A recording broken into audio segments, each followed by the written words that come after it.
नमस्कार, प्रणाम सभी को। आज हम बात करेंगे एक दुर्लभ आध्यात्मिक अवसर की जो हमारा पूरा जीवन बदल सकता है। क्या आपने कभी सोचा है कि हर कुछ वर्षों में हिंदू पंचांग में एक अतिरिक्त महीना क्यों आता है? और क्यों इस महीने को इतना पवित्र माना जाता है कि स्वयं भगवान विष्णु ने ऐसे अपना नाम दिया? इसी मास को हम जानते हैं पुरुषोत्तम मास, मल मास या अधिक मास के नाम से। वर्ष 2026 में अधिक मास 17 मई से शुरू होकर 15 जून तक रहेगा। लेकिन यह केवल एक अतिरिक्त महीना नहीं है। सनातन धर्म के अनुसार यह एक ऐसा समय है जब मनुष्य अपने जीवन को शुद्ध कर सकता है, भक्ति कर सकता है और भगवान के निकट जा सकता है। तो आइए जानते हैं अधिक मास का रहस्य, इतिहास, महत्व और इस दौरान किए जाने वाले विशेष कार्य कौन से हैं और कौन से कार्य नहीं किए जाने चाहिए। कृपया वीडियो को अंत तक देखिएगा। वैज्ञानिक और खगोलीय दृष्टिकोण से हिंदू पंचांग चंद्रमा के अनुसार चलता है, जबकि अंग्रेजी पंचांग कैलेंडर सूर्य के अनुसार। इसी कारण हर वर्ष चंद्र वर्ष जो है सौर वर्ष से लगभग 11 दिन छोटा हो जाता है।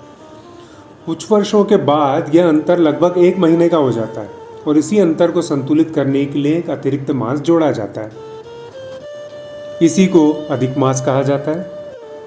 पुराणों या पौराणिक दृष्टिकोण से अधिक मास की उत्पत्ति कैसे हुई, मल मास कैसे बना पुरुषोत्तम मास, इसकी बड़ी सुंदर कथा मिलती है।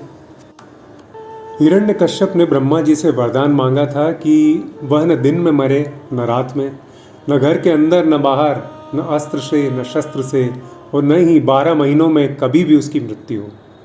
भगवान विष्णु ने नरसिंह रूप में इन सभी शर्तों को पूरा करते हुए 12 महीनों से अलग इस 13वें महीने अधिक मास में सांझ के समय घर की दहलीज पर अपनी जांघों पर रखकर नखों से हिरण्यकश्यप का वध कर दिया। तो इस प्रकार अधिक मास की उत्पत्ति हुई और कहा जाता है कि इस अतिरिक्त महीने को कोई भी महत्व नहीं देता था, न इसमें विवाह होते थे, न ही किसी प्रकार का शुभ कार्य। लोग इसे मल मास कहकर इसका तिरस्कार करते थे। सो दुखी होकर यह मास भगवान विष्णु के पास पहुंचा और उनसे सम्मान की प्रार्थना की। तब भगवान विष्णु ने कहा, आज से यह मास मेरा होगा और इसका नाम होगा पुरुषोत्तम मास। तभी से यह महीना भगवान विष्णु और श्री कृष्ण की भक्ति को समर्पित माना जाता है। तो प्रिय श्रोताओं, अधिक मास भौतिक सुखों का नहीं, आध्यात्मिक जागरण का समय है। यह महीना विशेष रूप से भक्ति, नाम जप, दान, उपवास, ध्यान और आत्मशुद्धि के लिए सर्वश्रेष्ठ माना जाता है। मान्यता है कि इस दौरान की गई पूजा और भक्ति का फल कई गुना बढ़ जाता है। अब प्रश्न आता है कि इस व्यस्तता भरे जीवन में अधिक मास में क्या करना चाहिए।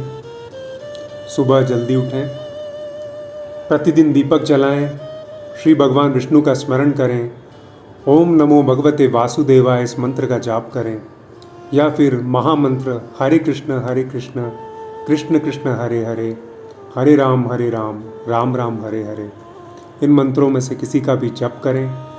श्रीमद् भगवत गीता का पाठ करें, तुलसी दल भगवान विष्णु को अर्पित करें, ज़रूरतमंद लोगों को भोजन या दान दें, गाय, पक्षियों और गरीबों की सेवा करें, भजन, सत्संग और सकारात्मक विचारों में समय बिताएं। ये सभी या इनमें से कोई भी चीज़ आप कर सकते हैं। तो अब बात करते हैं कि अधिक मास में क्या नहीं करना चाहिए। परंपरागत रूप से इस महीने में विवाह, गृह प्रवेश, मुंडन और बड़े सांसारिक कार्यों से बचा जाता है। इसके अलावा क्रोध, विवाद, नकारात्मकता, शराब, मांसाहार और तामसिक भोजन से भी दूर रहने की सलाह दी जाती है। यह महीना मन और आत्मा को शुद्ध करने का अवसर माना जाता है। और मित्रों, आज की भागदौड़ भरी जिंदगी में अधिक मास हमें एक महत्वपूर्ण संदेश देता है। थोड़ा रुकिए, भगवान से जुड़िए, अपने मन को शांत कीजिए और आत्मा को शुद्ध कीजिए। और हाँ, एक बड़ी विशेष बात, इस पवित्र महीने में 2 विशेष एकादशी भी आती है। परमा एकादशी जो 27 मई 2026 को आएगी और पद्मिनी एकादशी जो 11 जून 2026 को आएगी। इन दिनों भगवान विष्णु की पूजा और उपवास का विशेष महत्व माना जाता है।